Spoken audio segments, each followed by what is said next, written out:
You mentioned after the game Sunday that it would be nice to get home this weekend. It'll be like 32 days, I think, by the time you play a home game. Just what can that do for a team?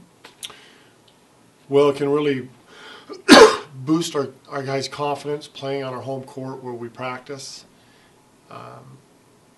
Ironically, we've got the two best teams in the conference coming in, but still, there's nowhere we'd rather play than on our home court, just like anybody else. So we're looking forward to getting back in Beasley and playing a couple games there this weekend. That's just kind of one of the casualties of playing those two games in Spokane, that you just have to be away from Beasley for a while. Right. It's a great situation to go play in Spokane because our students are not here, and we had good crowds up there.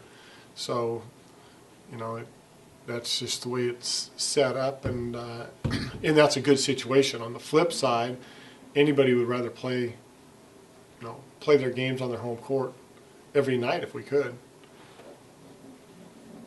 As you watched film of the Sunday's game, what did you see in terms of the offensive rebounding edge and just why Washington was able to win that? I saw it was very physical. Things got very physical. There was a number of guys in there banging and trying to get rebounds. I thought Washington was the more physical team, and they're a little bigger, a little taller. And some of the kids on their team were probably a little bit more athletic. So it's surprising that they would get that many offensive rebounds. On the other hand, we knew going into the season that could be our Achilles heel, is being able to keep people off the offensive boards. And Stanford's second in the conference in offensive rebounding. I mean, Right. How do you correct that this week? Back out on the court today working on rebounding and making it an emphasis, but just going out and trying to do the best we can in that area. That's what we will do. Have you found that it's more difficult playing in the zone for guys to find matchups to block out, or is that not? We chart that, and that has not been, because a lot of teams don't send guys, you're in a zone, and theoretically people think, well, then there's not a certain guy you can screen out.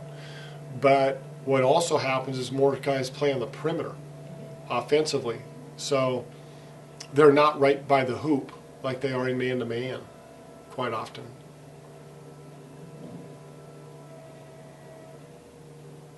In fact, at the end of that game, we were playing man the last 5 minutes or so. Yeah. And it's not like all of a sudden we were able to out-rebound them.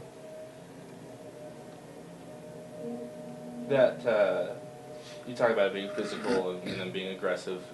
How do you teach that? How do you instill that into your guys? Well, every day in practice, we need to make it a priority to put in competitive drills, and there's a winner and there's a loser, whether it's by individual or by team, when we compete for rebounding. The weight room helps, height helps, quickness helps.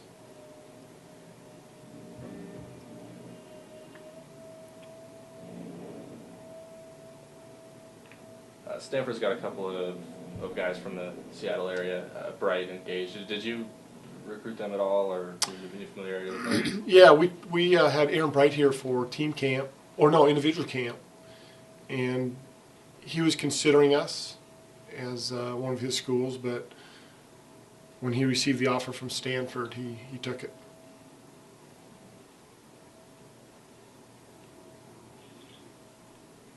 Last couple of times we talked to Reggie, he's talked about wanting to be more aggressive and more assertive offensively. Is that something that you've been on him about him needing to be more of a scorer this year, and how has he kind of adapted to that? Yeah, we've had some discussions, and we think he does need to be, excuse me, that he does need to be a little more assertive and aggressive to attack the defense. Sometimes that means scoring or looking for his shot. Other times it means just drawing attention and making passes out to other guys. I think he's had 2 good games back-to-back, achieving what we've been talking about.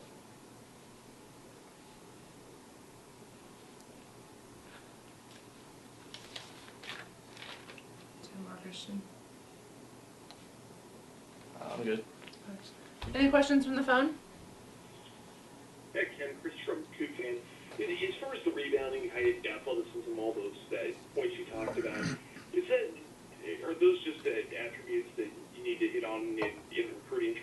No doubt about it. We need to try to recruit some kids that are obviously of good height in athleticism, and then the more tenacious and aggressive they are, usually the better rebounders they become.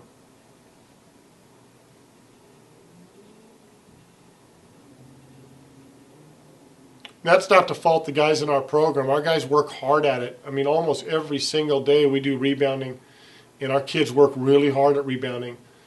But sometimes it's like one of those situations where you can work on throwing an alley-oop to a 6-foot kid that can't jump very well, and you can try and try and try all you want, but at the end of the day, it's hard for that guy to get up and get it and dunk it.